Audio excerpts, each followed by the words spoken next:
And I said, it reminds me of that scene in Twister when they're at the movie theater, like the drive-in. And he's like, Bill, it's coming. It's coming. He's like, it's already here. It's already here. Like, they're already working from Project 2025. Like all these things about the database in Oklahoma and other states for women who want abortion, getting rid of contraception, all of that stuff is already written. They're already doing that stuff. So like, we're behind. We are. We're behind. Yep.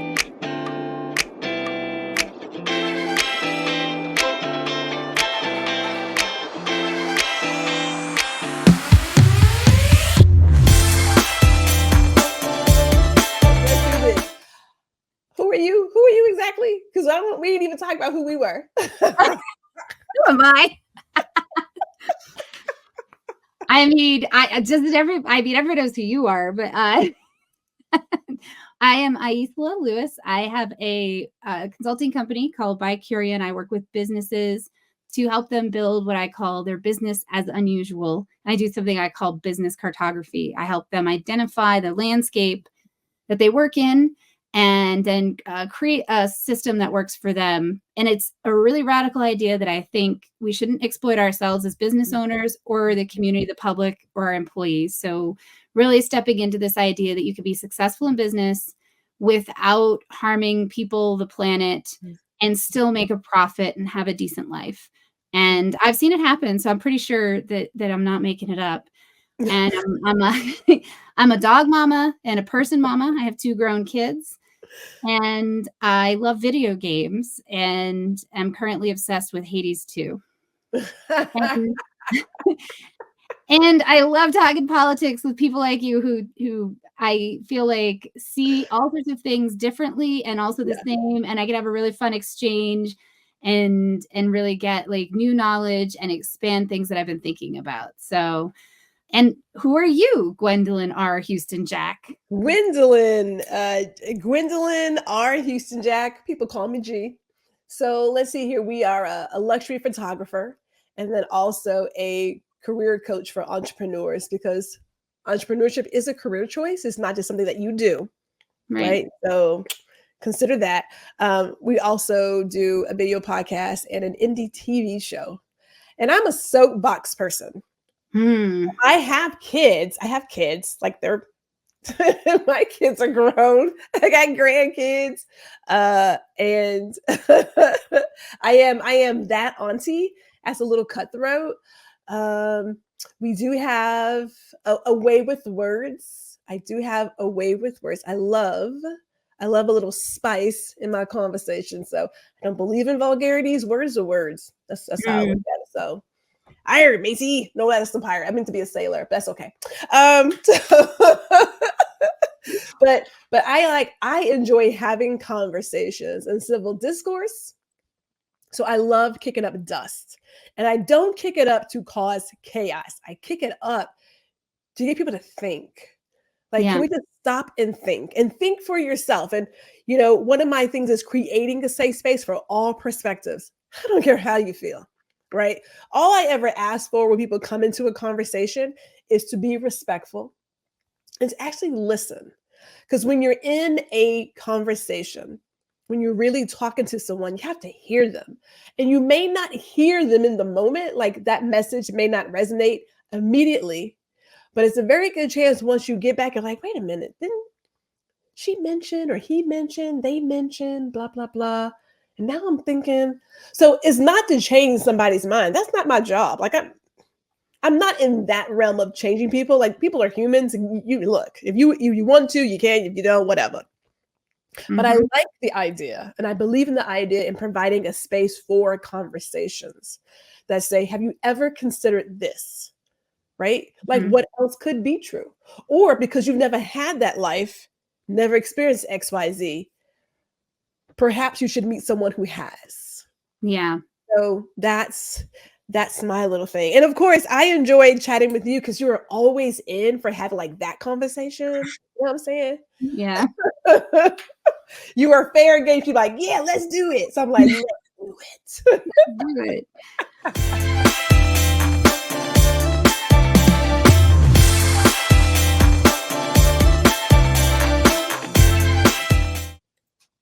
No, I am all for us going down there as well. I'm up for all of it, sis. I'm here for all of it. All of it. I I yes, and I think well, and I just like we talked about before, I want to make sure like, I don't know, that's the wrong thing, but I want to talk about action because I feel like there's a lot of theory and doom saying, which I think is related. I think it's fair, like you said, like it's already here, and it's really upsetting how normalized some things have become Mhm. that 10 years ago even I just would have been like, no, there will be Nazis marching down a street. That's not gonna happen. And it's now sort of like, oh yeah, that happens. In the politically homeless piece, I went to a very conservative college. I have still people that I know from my past who are highly conservative, Mhm. and they feel politically homeless too. They feel like they don't support the current dominant Republican representation. Mhm. They also feel like there's way too much corporatization of our life and political agenda, and so I feel like if we can strike a chord where we're kind of talking to that there's so many people who might disagree with how I personally express my freedom Mhm. and yet would still be willing to support me in having it, but they feel trapped into this false dichotomy of Republican versus Democrat, Biden versus Trump this year, when Mhm. it's like the reality is that the folks that have created Project 2025, they would do it no matter who went into office. They don't Mhm. care. Yeah. If they Yeah. could have if they could have skinned it in a progressive or liberal set of ideals, they'd be marching down that route. And that's the thing I think people don't get is it's not the I mean the parties are in a lot of ways the problem, but there's this it's us against the corporations, it's us against the people that want to be um able to control everything in our lives.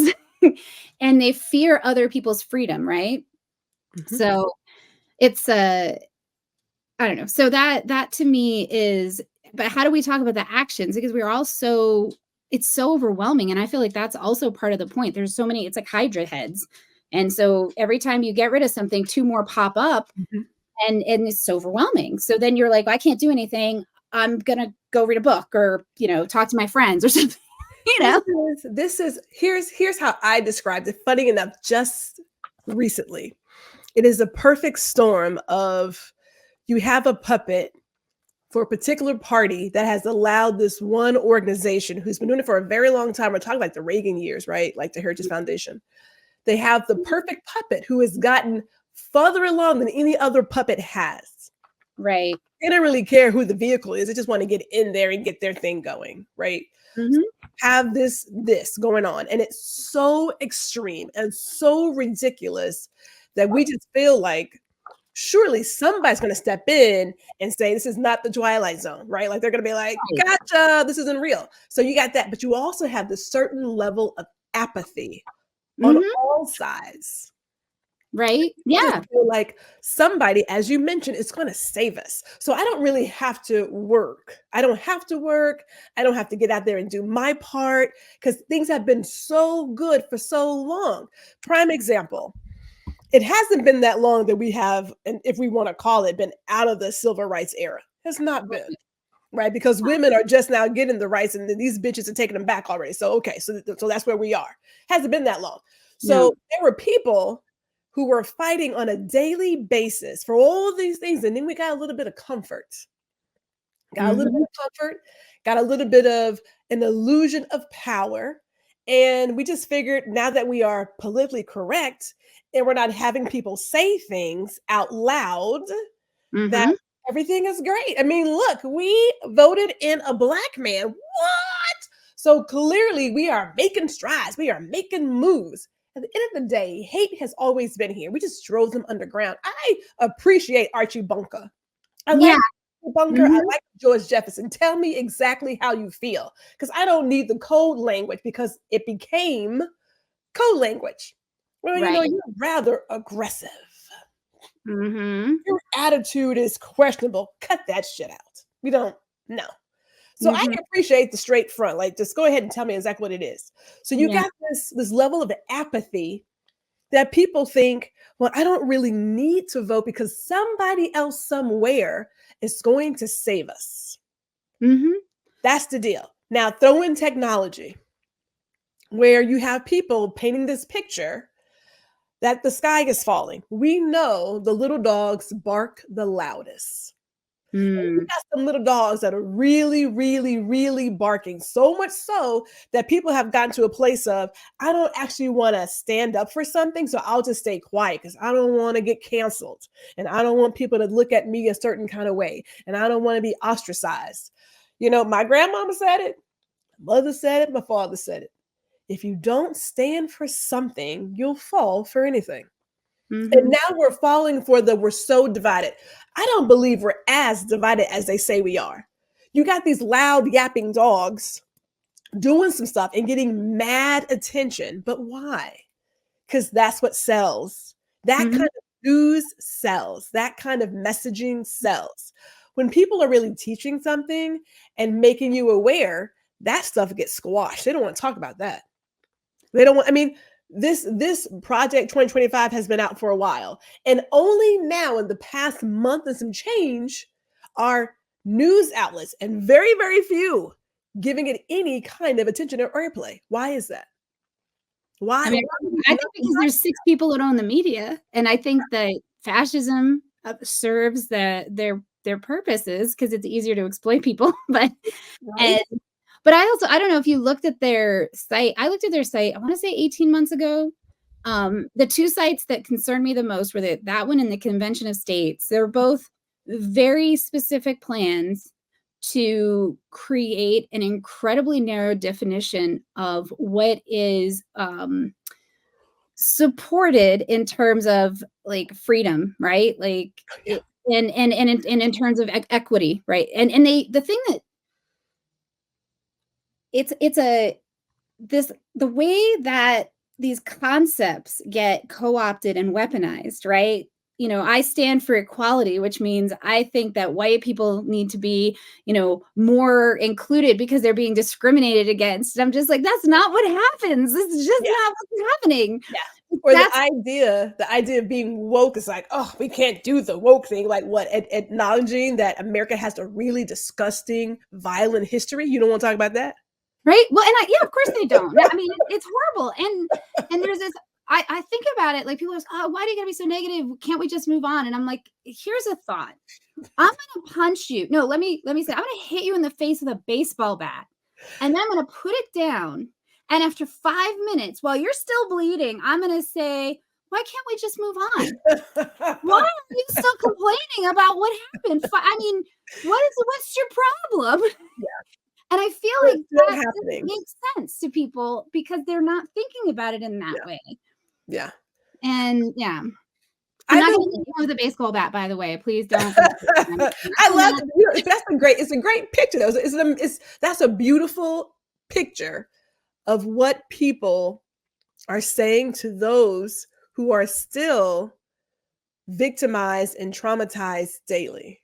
Mhm. Daily. And not just physically, but also in terms of access, like the Fearless Fund. How dare this guy who has a one-man mission to figure out legal ways to take away from people who are like, you know what, I'm a Black woman. I want to help other Black women in the venture capitalist space. And you're telling me, no, no, no, no, no, that's called discrimination. And it's a grant. It's not even a contract, it's a grant. Right. But you can't even give money, like $20,000 to another Black woman owned business because that's discrimination. And Yeah. yet you'll also say, well, why don't you fund your own? Why don't Mhm. you help your own people? I mean, it does reveal the it I there was a woman I saw who was talking about this was on Instagram several months ago, and this person was saying that they're they're a white family from the South, and she was in high school, and her parents wanted her to apply for this scholarship that was for people who were descended from Confederate soldiers because her family was. And she said, "Well, I don't want to do that. I don't want that money." And there was this huge discussion because some people were like, well, why don't you take it? Because you're going to use it if you're like not into the Confederate agenda per se, at least you would take that money and use it for something that's not because the people who are into it, we probably don't want to be funding them. And wherever you stand, I was just like, well, so is this guy going to go after those scholarships? Because I'm guessing no. Well, they haven't gone over legacy admissions at all these colleges, so no. Right. And so it's this weird, very selective blindness. And you know this, I'm not telling you anything you don't know, but for those 4 people who are listening who don't get it, that like it's about the unspoken pieces. So because when you go in and you say, oh, we're going to fund someone, the default expectation is a white guy like me. Yes. And if you are in any way not in that category, you have to prove yourself differently. Women, queer, Black, people of color, and disability, you have to prove yourself differently. And so when we add those qualifiers, it's about that equity piece of saying, we don't name that. We don't say this is a white man's group because we don't have to. That's the freaking default. and that keeps coming since we can go ahead and say it. I don't mind saying it. I believe the party that wants to stay in control and take things back to a different time, these are just white heterosexual men. Because they are looking at themselves and they are realizing that they are in the minority. It is looking bad for them, but it's also, I'm going to say, a little illness of the mind with the idea that if someone else got in power, they're going to do to me what I did to them. And truth be told, people don't always feel that way. Not everyone is that hateful. Yeah. There is more than enough pie out here in this country that you can still have your piece of land and I can still have mine and we can still live peacefully and you can still do all the BS that you do. But for whatever reason, there is this idea of if you have something, that means I have less of something. Despite that there's plenty of whatever it is. It's like, but I got to have yours and mine and his too, because it just can't be. That's the majority. Like all of these policies in Project 2025, they're written towards a white male heterosexual leading this nation, and it's written towards this Christian nationalist idea of traditional marriage and traditional family, and women pretty much stay in their spot and just bear children and and they probably be out in the cotton fields. Right? Yeah. Like that's what they want to go back to. That's what they're saying is when it was great. The great, yeah. Well, they can't compete. I mean, I feel like that's what I'm seeing. Like I see us a lot of, I follow a lot of different social media. As you know, I send you not a ridiculous amount of TikToks, but certainly not an unridiculous amount. I'm behind. That's why they pile up. And if you just kept on it, But over and over again, like I see these commenters like talking about women. They said, a lot of men, like especially these guys that buy into the whole alpha male BS, will get on and be like, well, this is how you're, and they think they're competing with other men for the attention of women instead of recognizing that they're competing with the peace women have when they're alone, the fulfillment women have when they're alone. And that's what I see is that, now that we can have bank accounts, can have contraception, can have business loans, we can have our own jobs and our own homes, which, 50 years ago, that was pretty much all off the table. And was it like in the 80s that we got business loans? Yes.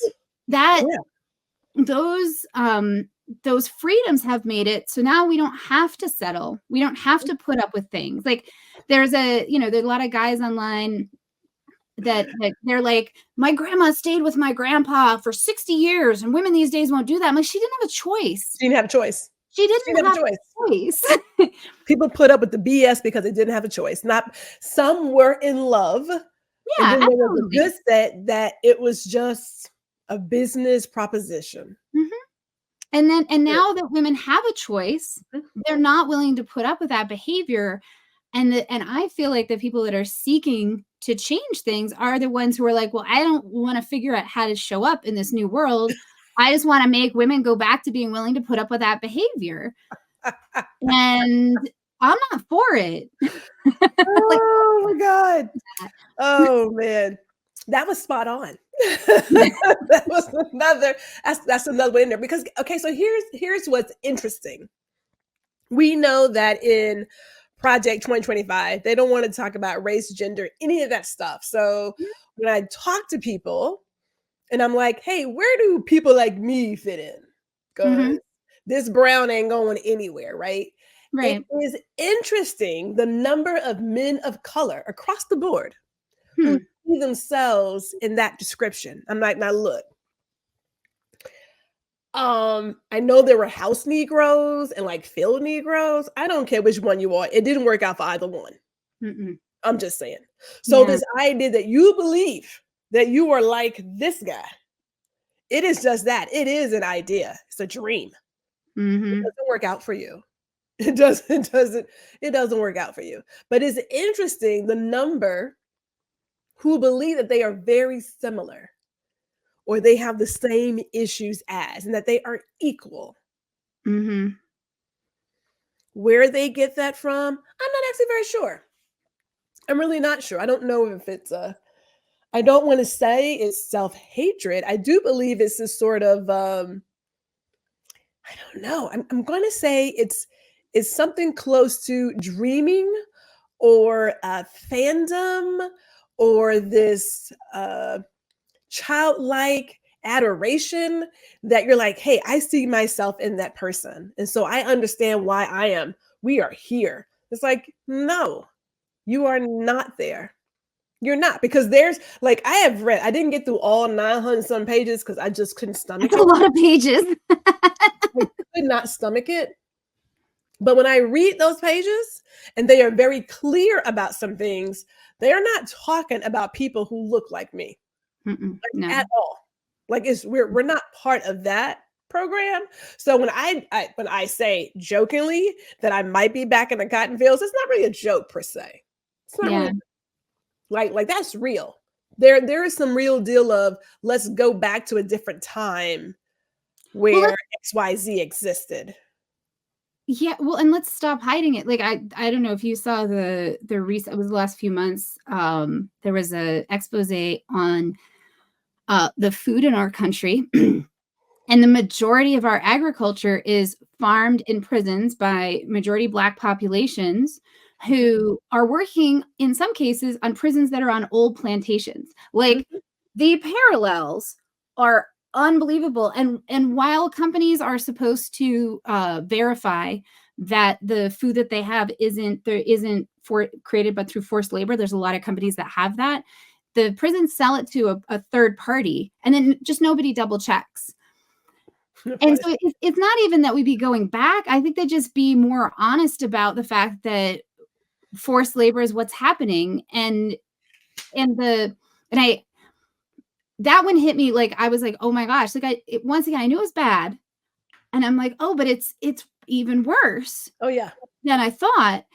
And then they're unveiling things like the Convention of States and Project 2025. And I'm like, and what you're talking about, I think it's part of the propaganda machine. Like one of my friends, her dad is a very Black or very Republican Black man living in Utah. I think he's also a Mormon. And she's like, my dad does know he's Black. And I'm like, really? Like, but her thing is, she's like, I think it was a survival thing. Like, he wanted to get money, and there's this feeling like if he assimilated enough that he might be able to be safe and protect his family, which you and I know that's not real, right? But we see it. White women do it all the time, right? Like, white women assimilate into the white, like they were like one of the main supporters, right, of white supremacy, and they, and they're like, but that, and I know from my own experience, the cultivation around that, like the way that I was raised and taught, and like how I needed to, for a better word, like suck up to men so that I would have power and safety. the white men, right? That wasn't necessarily explicitly said, but it was certainly implied. Yeah. And so I think some of it is this, it's an infantilization too, like in our country. We aren't really encouraged to be self-responsible and accountable. Instead of consequences that are about like what they call restorative justice, like actually understanding nobody's perfect, we all have process, there's punishment. So you're either perfect or you're disposed of.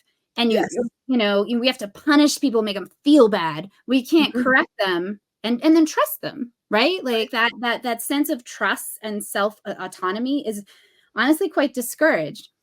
So I feel like what you're talking about with the men of color that that there's a lot of like gaslighting and propaganda machines. Oh, all gaslighting, right? like that all of it. Yeah, and then there's this idea that somehow we'll be, if we're close enough to the strong people, somehow people in power, but they don't care about us.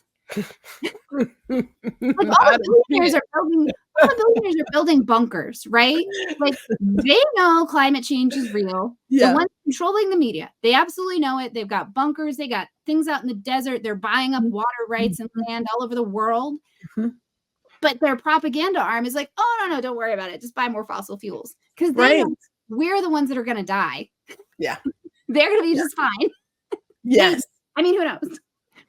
Well, that goes back to the whole point of like we'll just say mainstream media. When I think about 2016, the results, I believe, were what they were because of how they helped tell that story. Like you keep pushing a certain message, comparing these two people. It was the lesser of two evils.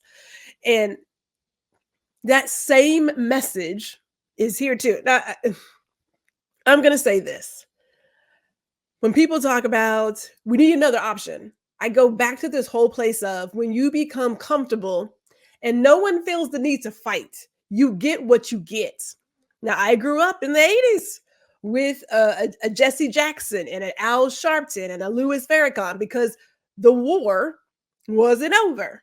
Yeah. And then you get comfortable. And then you stop doing all the fighting that you were doing before because you've got some comforts, you got a little bit of movement, you got a nice house, nice car, whatever. There's no need to fight. There's no need to get out there and pound the pavement. There's no need.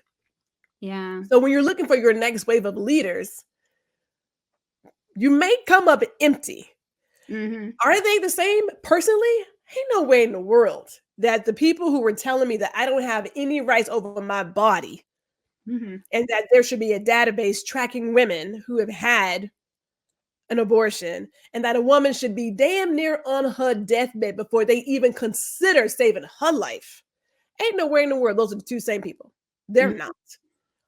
It's just, and no offense, but when one guy's a felon, okay, there is that. What I find, I'm going to use the word childlike, is that U.S. citizens have this place of all or nothing. They believe in this black and white world, when the fact of the matter is there are so many shades of gray. You just have to ask yourself just how much gray are you going to accept? Prime example, as you mentioned, that when people make mistakes, we want to cancel them. We're like, so-and-so is canceled. I'm not going to buy their albums. I'm not going to go to their concerts. They're just canceled. Forget the fact that every single person has skeletons in their closet. Every single person. Every single person. So again, old school glass house, throwing rocks and things, just don't want to do it because that's where we came from. But people have this idea of it's an all or nothing. And because of this one thing, the term now is, and it's true, selective outrage, I'm not going to do anything. That's a cop-out. It's a cop-out.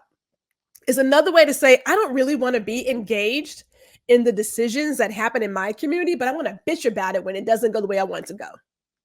I want to complain that nothing's happened because XYZ, but you didn't get there to vote for a judge. You didn't vote for a commissioner. You didn't vote for a representative. You didn't get and vote for like any of these bonds. You didn't do any of that stuff because there's no need. Someone else is doing the fight. But you want to bitch about it, completely forgetting that you have a civic duty. Now, you can choose to do it. You can choose not to do it. But when you choose not to do it, stupid shit happens. But to say that it's an all or nothing, well, this one thing is happening. So let's go back to your point of the food being made from, prison labor and how things get hidden. Yeah. I understand that the issues in Gaza is awful. It is genocide. It is awful. Mhm. It's awful. There are human atrocities all over this world. And if I was a person who was caught up in every single thing, I don't know if I could get out of bed in the morning because it's just that awful. Yeah. Some of them are natural, some of them are man-made, man instigated, all of it. There's always that deal of, oh my goodness, right? So we know about Gaza because they talk about it, Yeah. but they don't talk about all the other things that are also happening. And prime examples, the same people, in my opinion, who would put a foot down and say it's all or nothing here would be the same people who were eating groceries from prison labor. Mhm. Like, so when we make these lines in the sand, I go to a place of, well, just where exactly is this line? Because if you're going to take the cop out, I don't want to hear you bitching about shit when it goes down like it did back in 2016. Right. Because at some point, you got to say to yourself, what is my line? I'm not big on canceling people because, like I said, everybody's done something. I believe in grace and mercy, but I have my line. Pedophiles, that's a no. Right. That is a no. It's not crimes against kids. I can't. I Mhm. can't. There's that places like, you know what, that will put me in jail. Plain and simple. That's my line, right?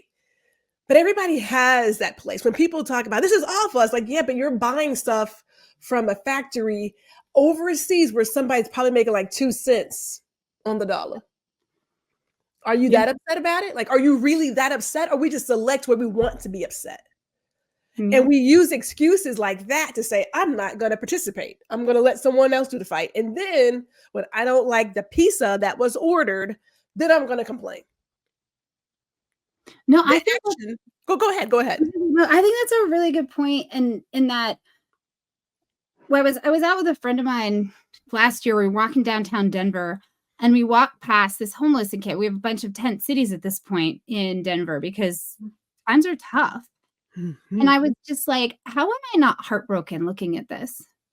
How am I looking at this and just not heartbroken? And I'm like, oh, because I've had to teach myself not to be. I've Mhm. had to dehumanize myself in that way because I cannot actually do any more about it than I am right now. And and to be fair, I do and analyze that on a regular basis. Like, is Yeah. there something I can contribute? But you have to pick what you're going to work on, right? Yeah. And then you have to teach yourself not to fall apart when you're confronted consistently Yeah. with the horror that is the result of the system that we're in. It's Mhm. the whole like capitalism is starving next to a pile of food. Mhm. That is what is happening. Mhm. Very much so. And Yeah. it's heartbreaking. And I feel like, and I do have empathy. I understand why people are like taking up this symbol of Gaza. And at the same time, I also recognize that there's a spectrum of outrage. And I was with a group of people that were kind of new to activism and participation. And they were like, well, some people get so, critical. And I said, yeah, I don't let people criticize me that don't have the right to. Like, I have been in this work for 20 something years. Like, I'm not going to say I've done everything, but I do my part wherever I can with whatever influence I have. And that's enough for me. And I'll Mhm. be educated if somebody tells me like, hey, there's this thing, and I realize like, oh, actually I didn't know about that. Like, let me figure things out. Like, I'll, because I'm just as ignorant as anyone else of many, many things. Yeah. But that the weaponized, like, for me also part of it is how we do things matters as much as what we're trying to achieve.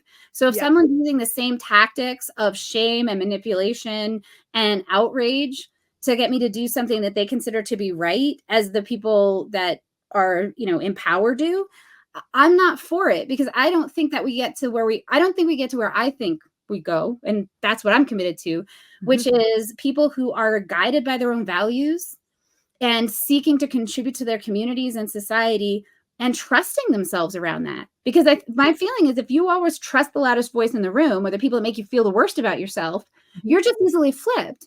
You're not reliable. You're not autonomous. You're not able to contribute. Whereas if you know this is my line, like if you feel maybe I'll tolerate that. I don't know. You hurt a kid, you're out like that. And being really clear, these are my values. These are my lines. And this is how I'm going to walk through the world. That to me, if we had more people who felt comfortable and confident showing up in that way, I do think things would be different. But instead, people don't trust themselves. They just follow, whatever the loudest voice in the room is. Whatever is the loudest voice in the room, whatever issue is in vogue, I'll say that. Whatever is currently being promoted as the one thing to focus on. And I mean, one part of me hates to say it, but I also know with the rise of social media, you get these social media activists that only show up when it is the thing to do, to say. And then once it's done. Prime example, Black Lives Matter. Now, the Black community has a history in America, and it's an ugly one. Yeah. It's gross. It's gross. So the fact that you have another, not the first, not even the damn last, but another Black person being murdered in the streets, people get upset, and they're upset for all of 2 years? And then it becomes, well, we're on to the next thing. We're on to the next thing. It's like, but your next thing is not a next thing for everybody else who looks like me. It is a constant thing. Like you said, we have homelessness here. We have kids who can't eat, right? We have people who are being exploited. All we want is a fair wage. You have all these things happening here, and nothing against what's happening over there, because I do understand that. But we make comments like, if this doesn't happen, like a 2-year-old, if I don't get this, I'm not doing anything. And how does that work out for you exactly? Like, how does that work out for you when you, again, choose not to participate, that you leave? When people say, well, I'm just going to be silent, your silence is an answer. It is. This is an answer. Well, and to piggyback on that, I feel like many people in our countries, white people for sure, and I think honestly a lot of Black people don't understand how much of the things that hurt us all are the direct result of anti-Black legislation. Like, you can't plant fruit trees in public spaces, which would be a great way to deal with some homeless issues. But you can't do that because they didn't want Black people loitering and getting free food. And you can't, there's another one that was like really egregious, but like there's so many of healthcare. There was like, what was it in the 30s or 40s? Like they were like, well, we have too many Black people in this country. So if we make healthcare hard, they can't have universal healthcare because then they might, they could die out. Like there's like the reason that all the poor white folks don't have healthcare is because a bunch of sociopathic white men wanted the Black people to die off. You can even think about, and pardon me, but to add on to that, and I'll let you continue, transportation. People don't want certain bus stops. They don't even want sidewalks because that may bring a different element. Yeah, exactly. Like cities aren't walkable. And so, and I won't, those are the two most egregious, but I feel like, and that we're not educated about these issues. And then and I've had these conversations with people where they're like, well, I'm not racist. And I'm like, okay, we don't have to talk about that. It's fine. I'm not going to have that fight. Right. But not today. Right. But, and then some days, yes, I have to be in a certain space because I want to try and I'm either venting, let's be clear. Sometimes I'm just like anybody else. I'm like, rah. And other times, I want to be in a place where I can actually try and productively have the conversation. And sometimes I'll do it because I want to learn. I'm like, what is your issue is? I know I'm not going to change anything, but I might understand more what the problem is. And then I could come back with something, maybe not with you, but put an idea out there that might have more legs. But understanding the fundamental ways in which anti-Black legislation and attitudes have created a dystopia for so many people. To a certain extent, I'm impressed with their marketing. Like we have no idea. So many of us have no idea what's actually happening. Yeah. Yes. Not impressed with it. Like, I think it's good, but just like, wow, this is really effective. Like, I, as a white woman, it took how many years for me to find that information out? Mm, Right? yeah. It took how long for me to break through all of the propaganda, all of the marketing, and actually get to, oh, that's what's happening. Mhm. And if I were to say that, like, if this is part of what we put out there are people who will just be like, yo, that's not true. And I'm like, right? That's what, No. how do you talk about that? We talk about unlearning. Mhm. That's a hard one because it forces you to look at stuff. And this speaks to that whole sort of anti-woke thing and want to rewrite history. And I think about the prime example when they talk about Rosa Parks, it's like, no. You can just say a woman was asked to move. But you can't say she's Black, and you can't say why she was asked to move. Mhm. Wait, what? Mhm. It takes a lot for people to say, hey, the way that this country got together, again, it's ugly. It's ugly. Black history, Hispanic history, Chinese, like all of it. It's all American history. And this history is built on violence. This country is very violent. We see it every single day, Yeah. right? It repeats itself. And recognizing that does not mean that people are going to now say, oh my God, you're awful. It just says, you know what? I now recognize it, but what can I do different in the future? Right. That's about it. We're not saying that we want your ancestors to carry this. It's like, no, like cut it. Now, Grant, I'm in Texas, and these people, every year there is somebody like, we're gonna secede from the union. Cut it out. Cut it out. Just Oh, stop. I use that. Yeah. Stop it. At what point do we take the L and get down the goddamn road? Right? Let's just move. Let's get down the damn road. Can't keep coming back here as if we could just do all this stuff by ourselves as one single state. Texas is great, ain't that goddamn great. Calm down. Like, stop. Like, just full stop. When it's Full so stop. childish. I'm gonna take my marbles and go home. Like, Yeah. that's the thing that I find to be both like perplexing and frustrating is this, and you and I talked about it on the episode that we did. There's so like there's the guest filter, right? But then there's also, how do you have conversations with people that have a different ideology? And you and I have both done that. We've both had people in our lives that don't have the same, like, understanding or conclusion, but we found room to kind of have more conversation. And I don't know that that's not obviously the whole thing, but we do have to be able to agree on reality, which we don't right now with, Yeah. the country's very divided on what's actually real. And we Somebody have to talk decided. about problems. What? Somebody decided that Mhm. we could just call a lie an alternate truth. Yeah, And they rolled with it. they rolled with it. Uh, When it used to, I feel like there was a while where we thought that, like, so for example, we were like, homelessness is not good. It's a reflection on our society, not taking care of people. We all agree we should work to end homelessness. And now I feel like it's homeless people are bad and deserve to die. Like, I really feel like it went from this is a societal issue Mhm. to this is a personal failing and you should be punished for it. Like, Mm. Texas is one of the places where they literally ticket people for feeding homeless people. Yeah. And so what is it they think's going to happen?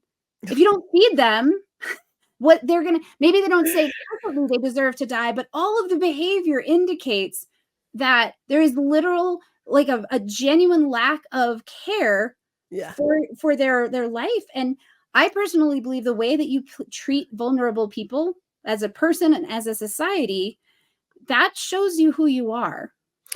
Well, that's a great segue. Let's do this. That's a great segue because I believe that's a perfect place to talk about those who are politically homeless. I Mhm. myself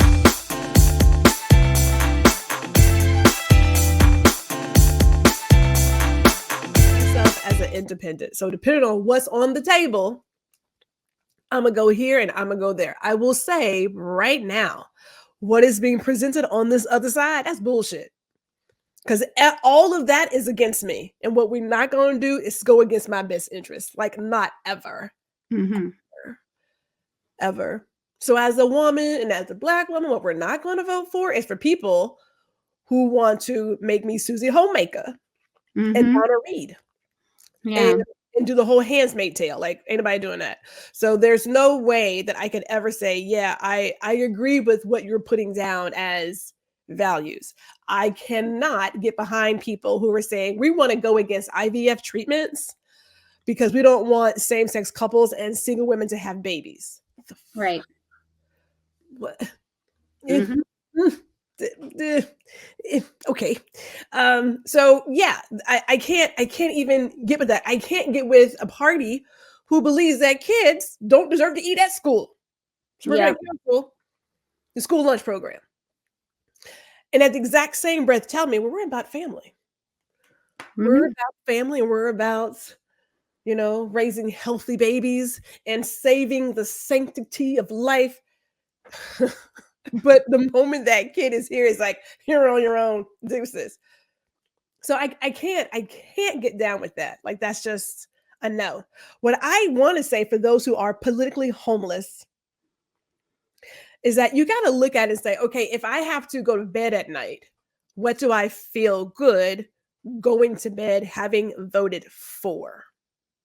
Yeah. But there's about the US, and this is a US thing, and it could be worldwide, but what do I know? I don't live over there. We are so goddamn selfish, and we're so beyond selfish. Like, for a nation, for a certain sect of the nation who wants to see themselves as being almighty Christians, I find it interesting that we are selfish. That if I can't get something, how dare you get something? How dare you get student loan forgiveness? Because I paid my loans, I paid my bills. So the idea of one other person not drowning in debt doesn't make you feel good? Because it doesn't bother me. Right. I am all for it. That shit I thought progress was that it's easier for the next generation. Like, I want it to be easier for my kids. I want, and not just my kids, like anybody's kids. Anybody kids. But that's to me, that's progress. That's progress. And one thing that you said that I feel is really important is switching from this idea of being like jerked around and reactive around parties and headlines, and really working to say, what are my values? And no one candidate, even at the local level, right, is going to be 100% a fit. But really saying, like, how do I identify my values? How do I stand for something that is meaningful to me? How do I show up in that in different ways, right? And then recognizing this isn't a football team. It's not, I pick my team and then they're winning no matter what. And if they do anything wrong, it's the ref is blind. If they do anything, and if the other team does anything wrong, the ref missed it. Like, it's not a football game. It's lives. And that gray that you're talking about. And also the reality, like, our ideals are usually very pristine because they're ideas. They live out here. They can be, there's no friction. Then when they become actions, they have to be compromised. Yeah. That's the world is different, right? You took it exactly where I was going. There's never going to be 100%. And so when I see people's comments, and young and old, who say things that are so, again, black and white, I'm thinking, what world are you living in? Like, whenever, prime example, and I come from a military family and police officer family, right? So it's not like we haven't put our life on the line. Somebody else been there, yeah. But let me go to putting life on the line. The fact that we get up every single day and we have the luxury to bitch about some stuff that we don't like, and we have the luxury to call somebody names without any full understanding of compromise. I love how Americans, I'm gonna call it like this, Americans have the die hard syndrome. We have watched so many years of John McClane going overseas and places, blowing up shit and saving the day, that we believe that we could just send our president to another country and say, hey, grown man, you should do this. He's be like, yeah, sure, master, I'm gonna do it. The fuck? That's not how it works. That is somebody else's house. That is somebody else's house. You have no control over that man's house. Zero. Can you have a little leverage? Yes. Can he be like, screw you? Yes. Mhm. Yes, he can. But I want to go back to the point of the people who are putting their life on the line every single day so you can have that luxury. Somebody, and I don't know, I'm in this movie mood. Somebody's got to be on the goddamn wall. Mhm. Somebody. But sometimes what we don't see is that we will give XYZ so that our people aren't on the line. Mhm. It's a compromise. But when we think in this black and white idea of, damn it, I'm not doing because this and this and this and that, you got choices. You either send something or you're gonna send your person. Yeah. Which way do you want to go? But when we don't have that mindset of what's really going on the other side, because we're sitting here having our cafe lattes and chit chatting over some whatnot, we don't see everything else going on. And as Americans, we're so Bruce Willis, John McClane, Die Hard, or just go in there and do some stuff. Mhm. It's fairy No, tale, man. It's a fairy tale. That's not well, real life. That's not what goes down in these rooms. It's just no. not. And for those who we vote in, no matter what party, they're going to make some really hard decisions. Yeah. Always. Always. Yeah. Well, and one of the things that I worked on when Trump got elected, because I realized that I had gotten into some bad habits of thinking, was I would just switch it. Like if he was doing something, I'd switch it. I'd be like, if this is a politician I felt some more alignment with, would I be upset? Mm, And if I wouldn't be, then I was like, all right, this is just propaganda to rile us up, right?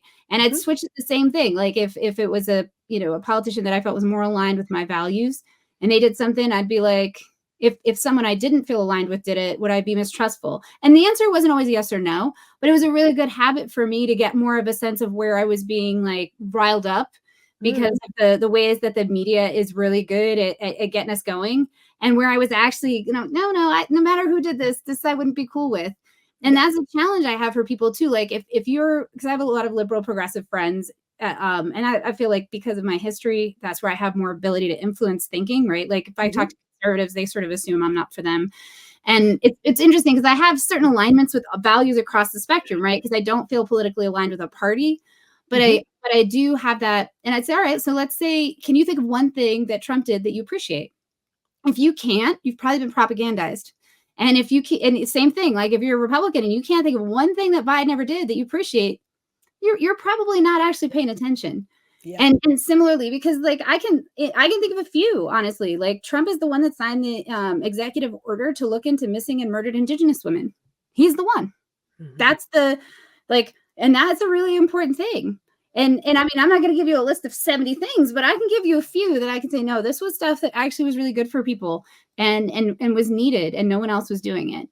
And I feel like that's an important thing for us to remember, is that we, no matter how much we are intellectually fair and we do our best, we live in this very highly propagandized media cycle Yeah.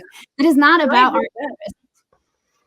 And we have to Right. find ways to like switch our brain up so that we can catch ourselves in our assumptions. Yeah, here's that's a great point. I was thinking there was a gentleman I met on a cruise a few years back, and he's from Alabama. He and his wife, Mhm. we were talking and enjoying our cocktails, and we were talking about what we had in common. Again, military household. So yes, the hubs, he has guns. We're also in Texas. So we talked about family values and all of these things. And then he was like, we have so much in common. I said, yeah, but here's where we go different. The guy that you're backing says the most disgusting things about Black people. So when he describes the family, he ain't talking about mine. It's Right. not, right? Uh my daughter has a wife, Mhm. right? I have cousins who are queer, some are gay. We've got Hispanic people in my family. I have folks who are Muslim. We have like the goddamn UN.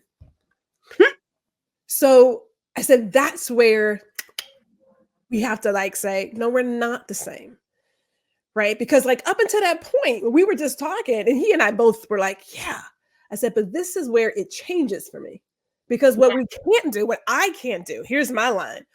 You can't talk to me as a less than and then tell me, oh my God, I'm no. Ain't nobody doing like that's gonna be a hell no. That's like, now, am I biased? You damn right. I grew up half of my life in New York City. And the trail of carnage that man created in New York City, ain't nobody, I'm not forgetting it ever. Yeah. Like ever. There is just no way that I could be like, yeah, no. Even because of how he's always treated people of color from New York on. So I'm like, yeah, no. So I admit to my biases there. Like, know your biases.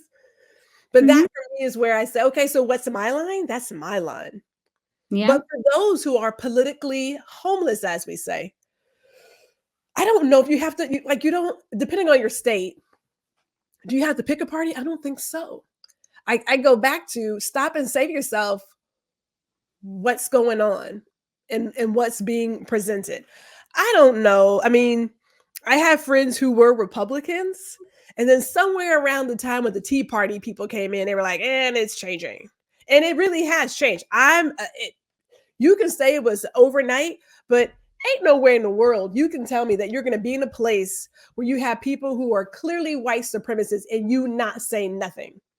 That's why I go with your silence is agreement. No, it is. It absolutely that's just flat out hate. You can't tell me that no, he has my values. This reminds me of the gentleman I talked about this past Friday up there in Eden, Oklahoma, who was part of that tiki torch, I don't want to say march, because although that's how they phrase it. Riot.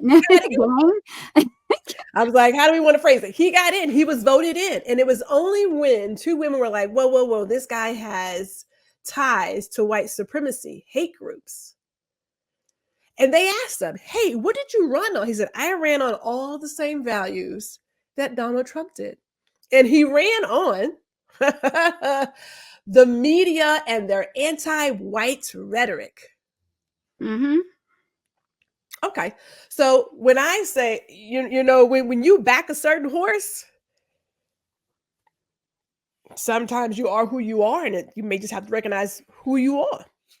I mean, that's fine. That's fine.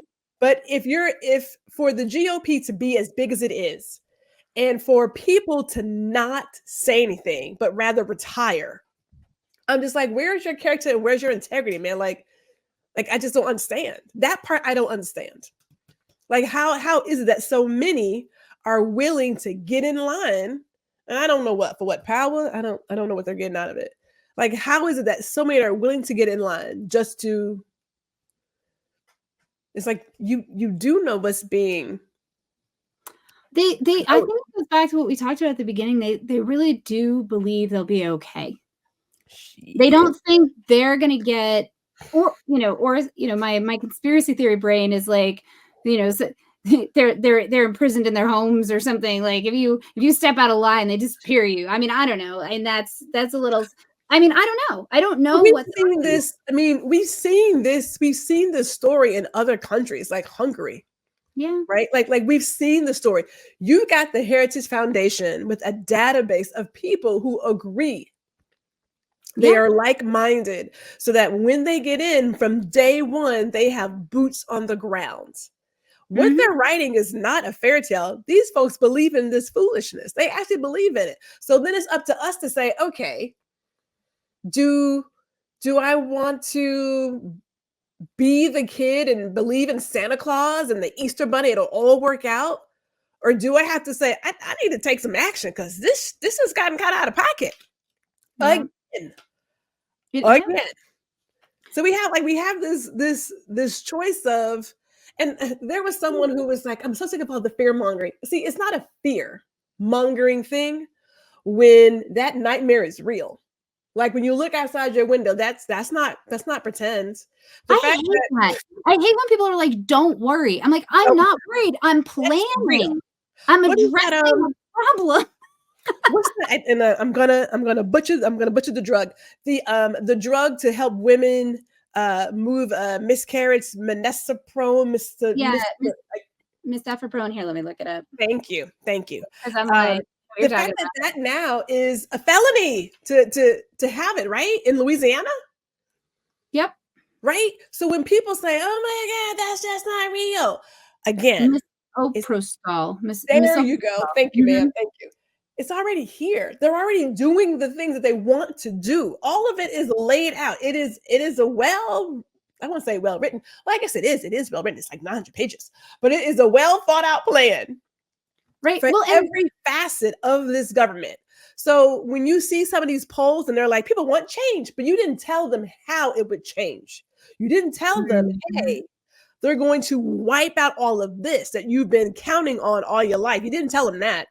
You didn't tell them that if they go protesting, that the police and the military will now be really in action to shut you up because you're going against what everybody else is now in favor of. You didn't tell them that when you asked the question of, do you want change in the country?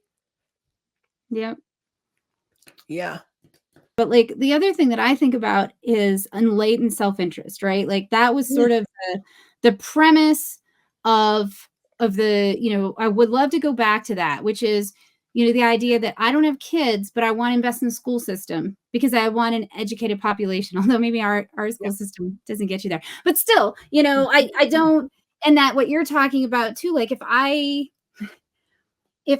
and even to go back to the beginning where you're like, people get worried they're going to lose out. I'm actually okay with having less.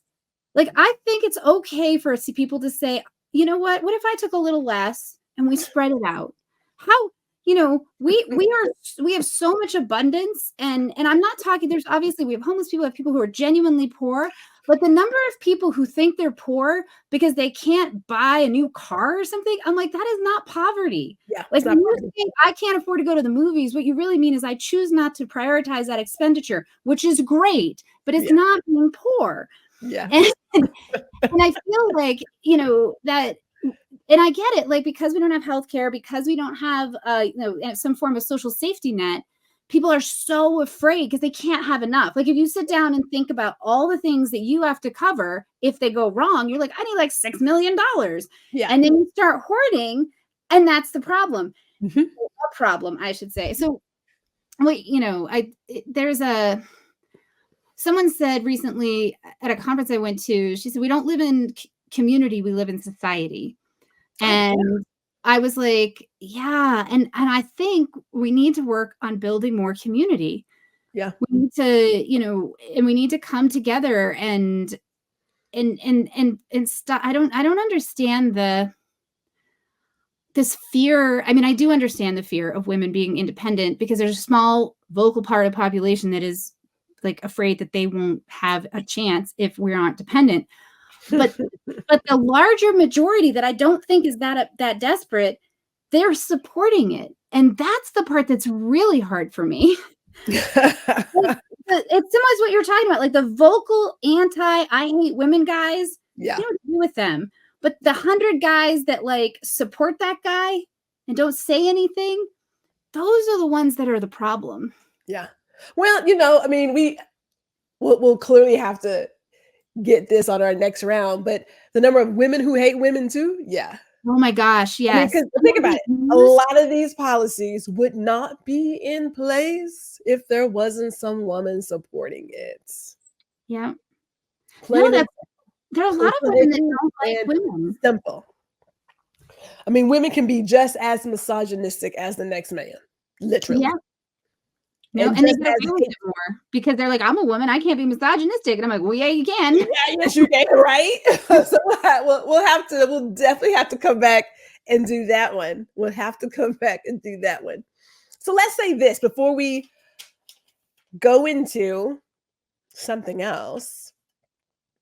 What do we have as a possible solution? Are we saying that for those who feel like they don't have a political home to not attach themselves to anything, but to rather reevaluate your values? And there is a place for honesty, because no offense, Americans, we love to bullshit ourselves like a lot.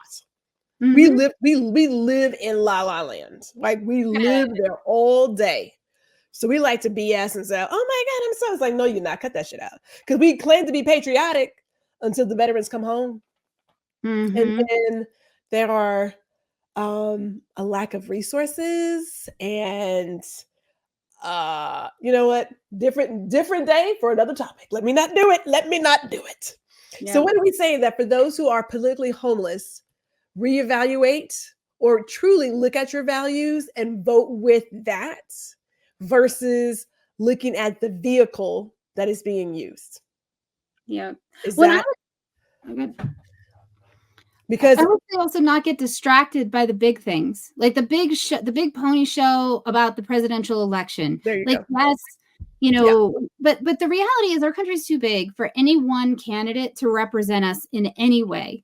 Like, I get it. Like, it's a huge country, Yes. and what we get at the presidential level is the lowest common denominator, and it turns out that's just a pretty low bar.